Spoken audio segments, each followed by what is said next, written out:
Andy Cawthorn Auto Sales is located US 1 South in Alma, Georgia. Andy specializes in late model cars and trucks with financing available. Andy has been in the automobile business for 30 years and over 10 years in Alma. Come experience the hometown friendly service at Andy Cawthorn Auto Sales. Like them on Facebook for the latest deals.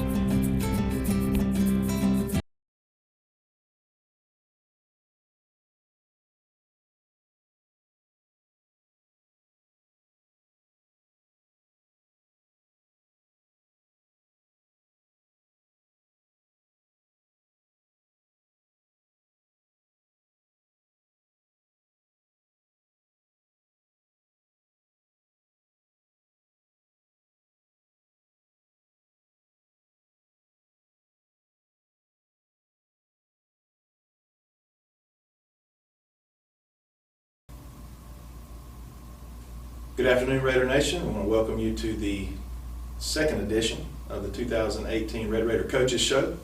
My name is Brent Johnson. Along with me is head football coach Kyle Langford. We'll be discussing a variety of things today's show, and mainly about last week's game versus Pierce, but more specifically as well what we'll be facing this week with a schedule change. And we'll talk about that more in detail in just a few minutes. Coach, we usually get started by, we want to definitely thank our major sponsors and that sort of thing along the way as well, but usually we begin by thanking the folks that sometimes mean the most to us. It's the ones that fill our bellies, right? We had another fantastic breakfast. You know, this is 5 years now. I've been here and we hadn't had a bad breakfast yet. Boy, I tell you, it gets, and you think it can't get any better, and they just get better every week. DLE, man, they take care of all of our meat for the breakfast, and they do such a great job. But we can't thank them enough. And the thing about it, they're so willing to help out. You know, it just makes it so easy and so nice for our boys and for us. And we appreciate them so much. And Mr. Daniel Moore, he's always first to step up and do whatever's necessary to make sure his boys have what they need. And then Mr. Jeff Taylor, he takes care of all the eggs and that sort of thing. So we have a fantastic breakfast. The boys come to school full. And to have what they need to get their day going off to a good start. And sometimes we take that kind of stuff for granted, you know, but every kid in this county and this state and even our country, they don't have the luxury of eating a big breakfast and really make them feel good before they get their day going. And we don't have that problem at all here in Bacon County. We're so thankful for that. And then the First Baptist Church allowing us to use their facilities, and then just so many cooks. We had even more this week than I've ever seen before. I bet you we had 12 people in there cooking breakfast and cleaning and just helping us any way they can. Really makes the boys feel like they're cared for and loved, and we always feel welcome when we get there, and it's something I know I look forward to and the boys do too. And then, if that's not enough, that afternoon, as soon as the bell rings, you pile on the bus, and where'd you head this week? We Pine Level this week, and it was good as always. We had they did nice smoked chicken for us, and the boys really enjoyed that too.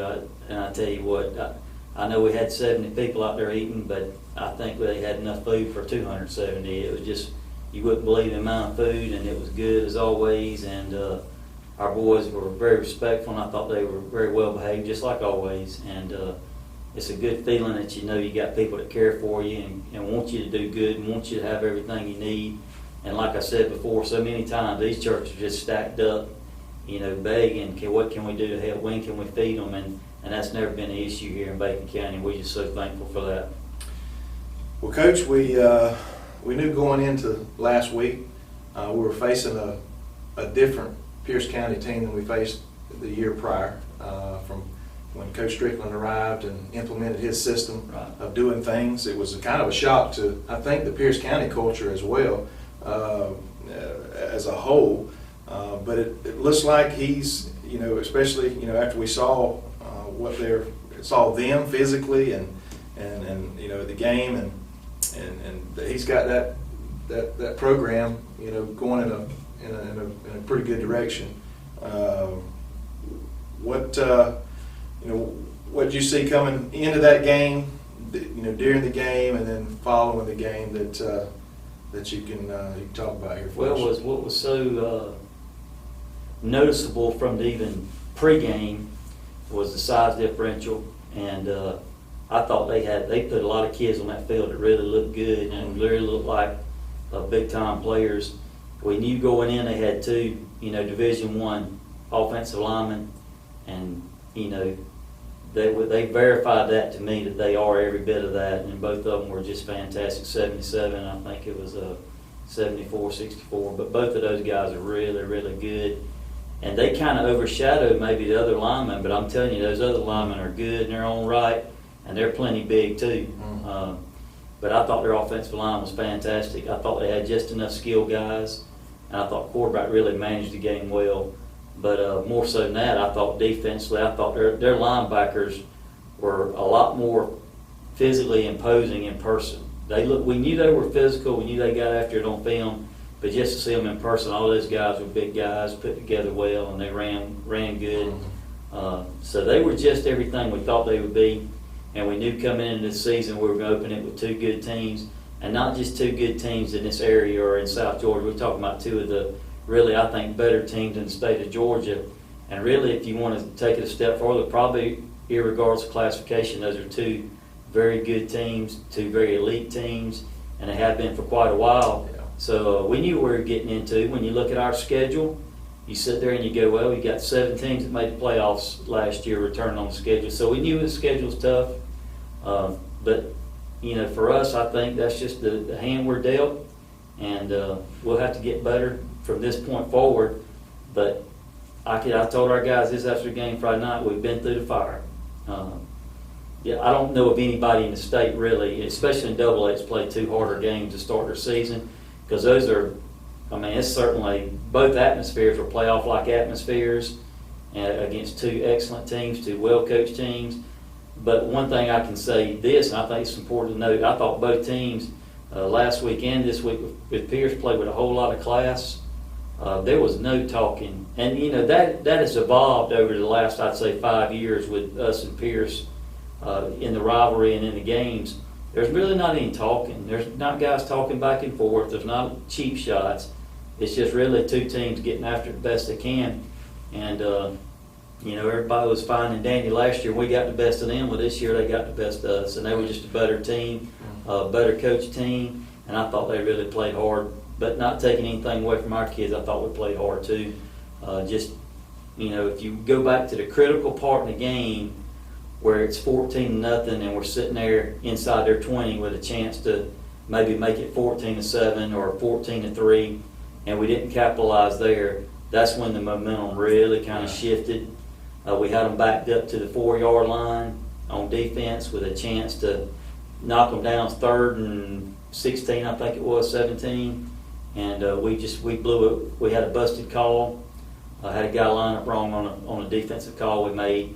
And that doesn't seem like a big deal, and you wouldn't even notice it if you were at the game, or if you even watched it on film, you wouldn't hardly notice it. But that one guy, misalignment really put us in a bind, and they had the right play call for that, I'll tell you what. And they took advantage of it, to their credit, and then that put us down 21-0, and then we had to scramble then. Well, I want to comment on the size. We knew they were big, and they looked big from the little press box I was in. But I walked down to the other side of the field right before halftime, waiting on the band to perform.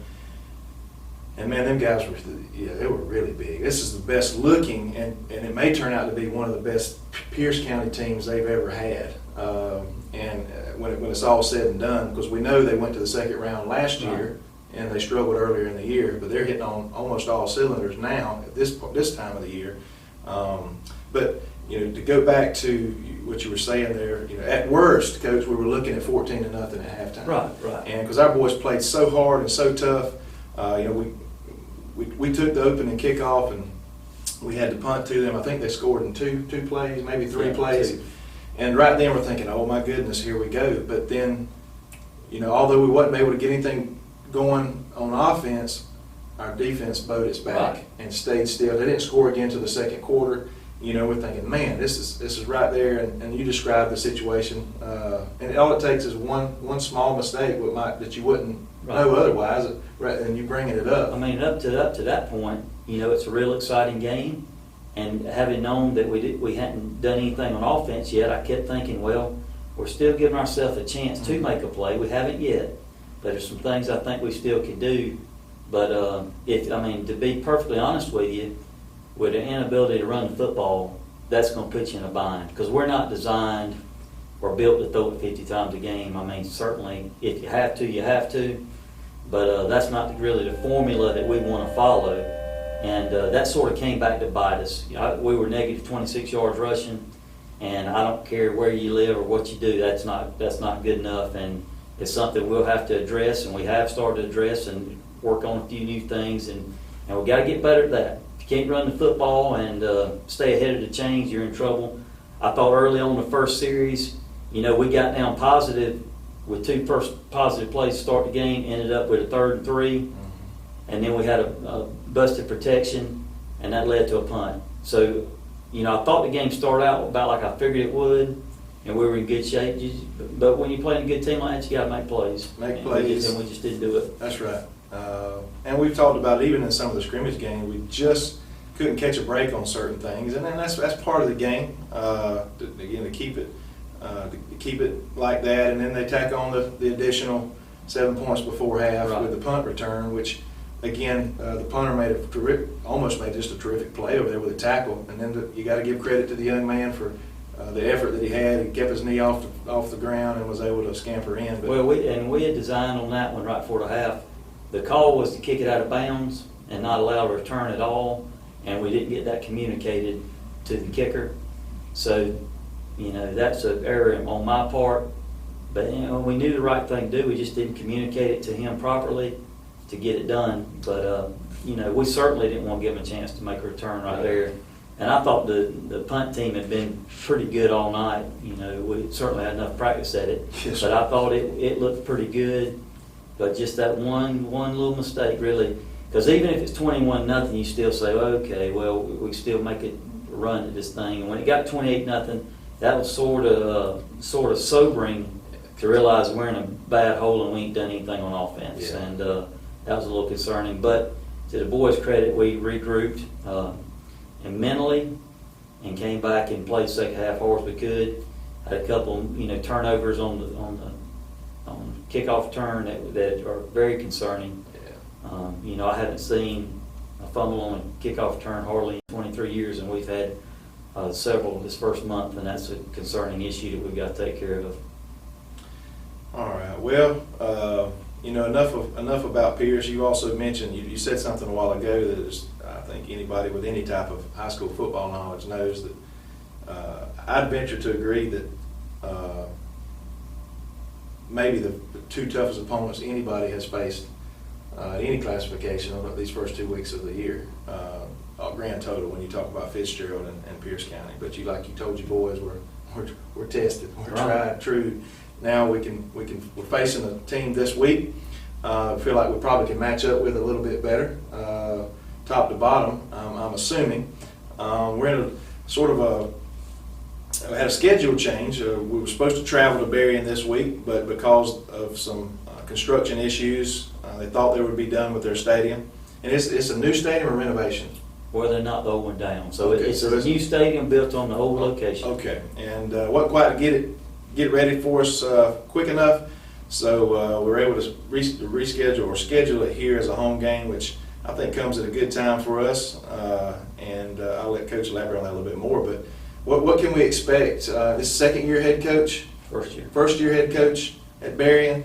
And tell us a little bit about what we can expect from their offense and defense, Coach. Well, Coach Allie Goods from Coffee. He's been assistant at Coffee and was at Lowndes for a while.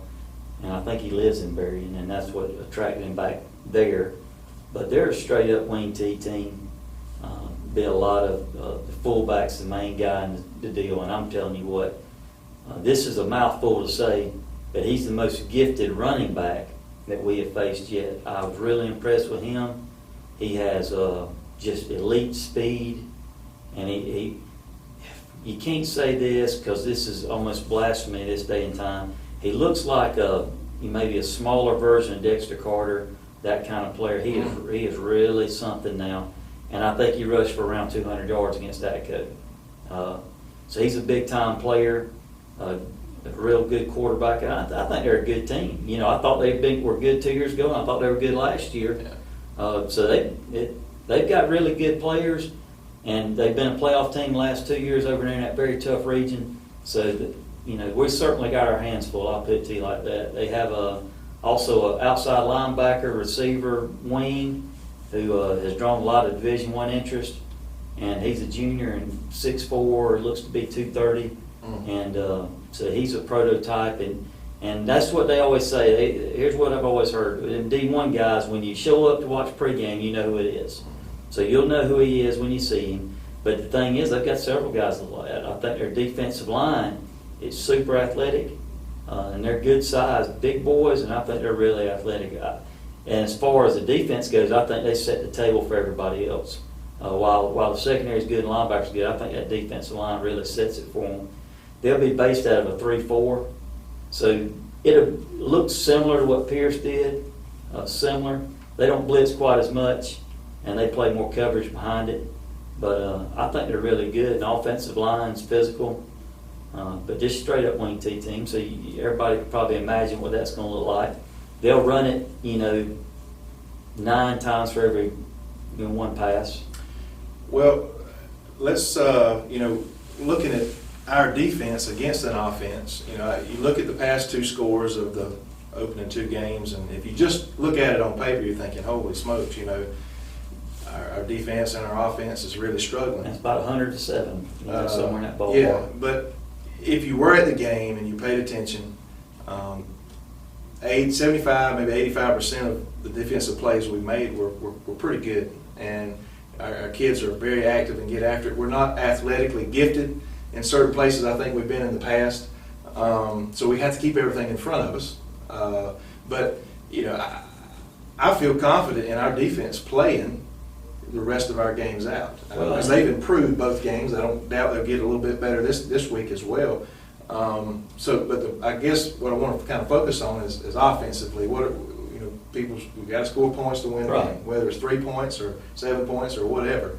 What are some things that obviously you can't talk real specific, but maybe is there anything mental to it, Coach, or is it just a matter of execution? No, it's not so much mental. It's just a matter of straight up execution. We're not our steps are not right on zone right now, and we've got guys that are inexperienced. And the zone is strictly a feel. Once guys are good at running the zone, it's a feeling, and you know when to come off on the second level, and you know when to help and all that, because there's not so many rules. And his zone is a scheme. It's not a rule where you do this and he does that. It's just a feel, and we're not very good at it right now. And our running backs are good, tough players, and they run hard. But they're not 220-pound backs that are going to break tackles. Right. So we have to create running lanes and gaps. And right now we're just not doing it. We're getting beat off the ball, and it seems like to me almost every running play where the line of scrimmage is being reset in the backfield, which that is not what you want. But we've addressed some things, I think, today at practice, and things have looked a little bit different on Friday night. I feel fairly confident with the changes we've made. But at the same time, we would never in this world scrap everything we're doing, because I think that's not a good sign to anybody, and that's not what we're interested in doing. We feel like we're doing what best fits our team. We're just not doing it right and not doing it as well as we can. But we had a real tough day today at practice running, and so we're committed to doing that. We've got to do it if we're going to be where we want to be after game 10. We've got to be able to run it. You mentioned our offensive line. I know, and if you remember, it was at the game, we did have an injury on that line. And a good one, too. A good one, senior. Three-year starter, and Cam Preston, he's the kind of the leader of that offensive line. He makes a lot of calls and helps out to make adjustments. So that's a huge loss for us. Super bright kid. It should be season ending, right? Maybe 3, 4, 5 weeks, depending on the severity. He goes. If that's what we think. If we think it's a shoulder, that shoulder type. He'll go to the orthopedic, and they'll give him a plan for getting him back on the field. So we won't know anything until that happens. Okay. But we certainly, I wouldn't expect it to be season ending. But once again, I'm not a doctor, and I don't know what they know. So we're hoping it's not anyway, because he's a good boy and has done a lot for this program, and we certainly want him to end his career the way he wants to. And so we're hoping and praying that we're going to get a good report later on this week. Well, we're going to take a quick break. We about covered everything here in the first segment, and when we come back, we're going to we'll cover a couple more points. Talk about some sponsorships. Housekeeping That's issues right. we'll take care of. That's right. So we'll be back in just a moment. At Family Vision Care, we believe life is all about your vision. Family Vision Care is the leading provider of optometry services and vision care products in the Alma community, and we want to help you achieve and maintain a clear vision for years to come. Doctors James McQuaig and Blake Hutto and their staff provide award-winning eye care service for Southeast Georgia. With the newly constructed office filled with state-of-the-art equipment, they can diagnose and correct your vision with detailed accuracy. Visit www.fvcalma.com.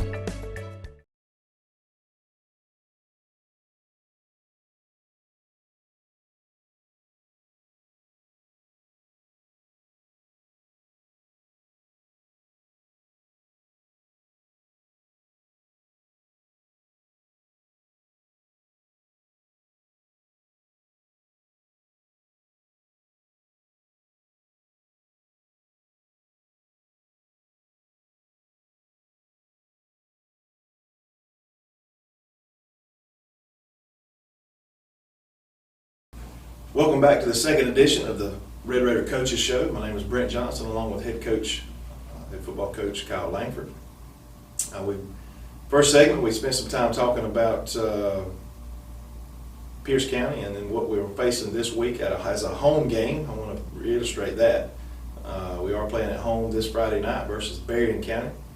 And I don't want to go any further without mentioning some of our gold sponsors for the Booster Club this year.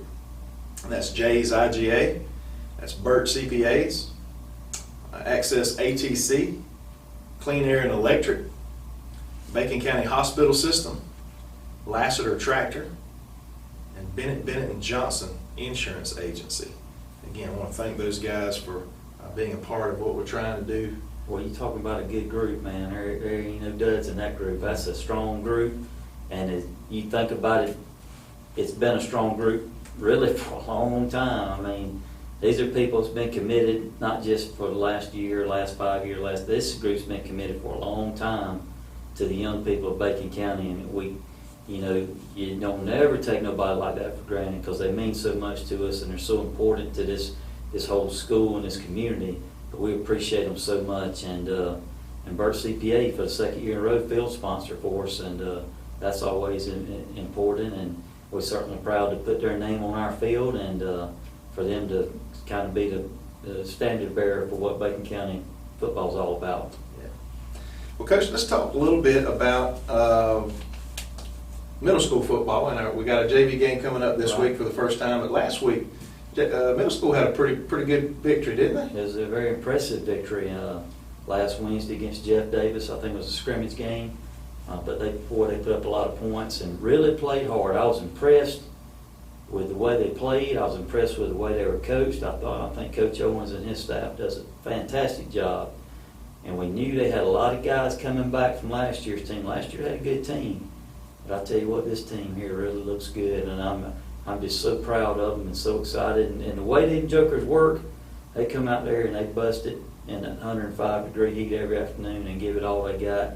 And they deserve everything they get. And I tell you what, we couldn't be more proud of them and the effort they put on that field last Wednesday. I know everybody that was at the game was super proud, and we're excited about what the future holds for this year with those guys and in the next 4 years as well. We couldn't be any prouder, and thought we played with a lot of class too.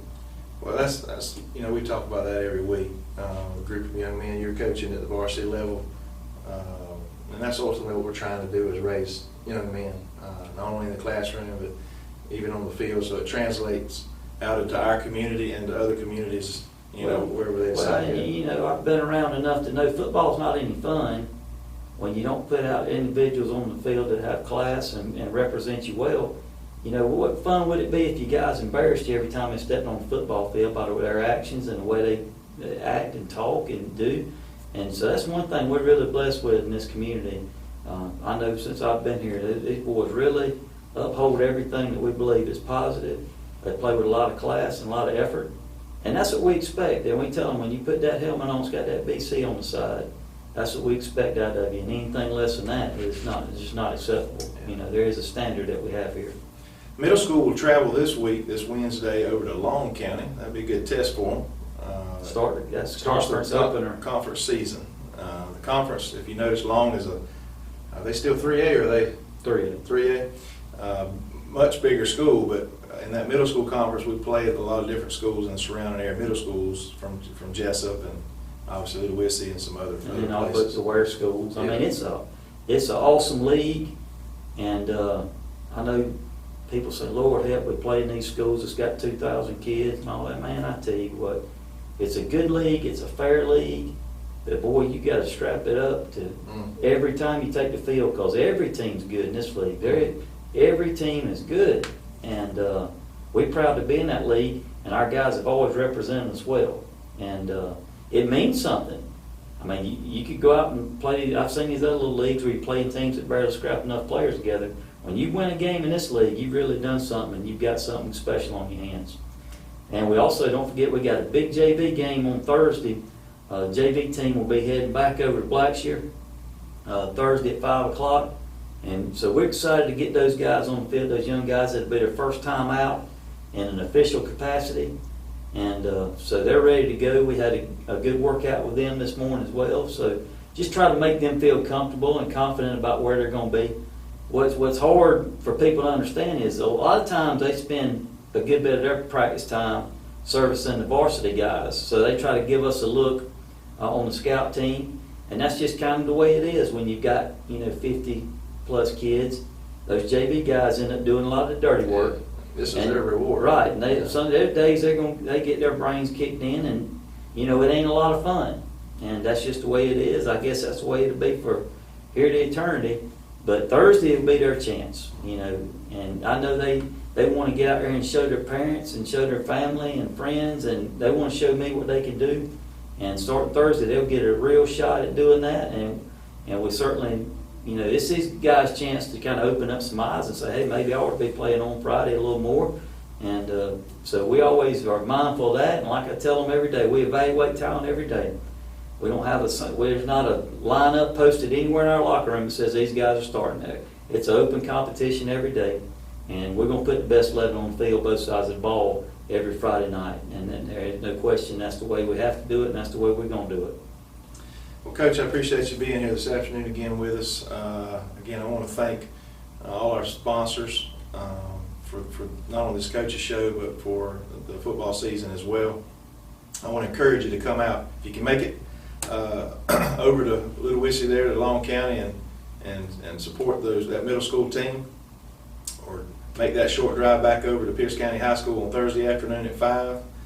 But especially we want you back here. It is a home game, irregardless. I know the schedules has been distributed around town and here and there, but we are playing home this Friday night. We're kicking off at 7:30 against Berrien County right here in Red Raider Field.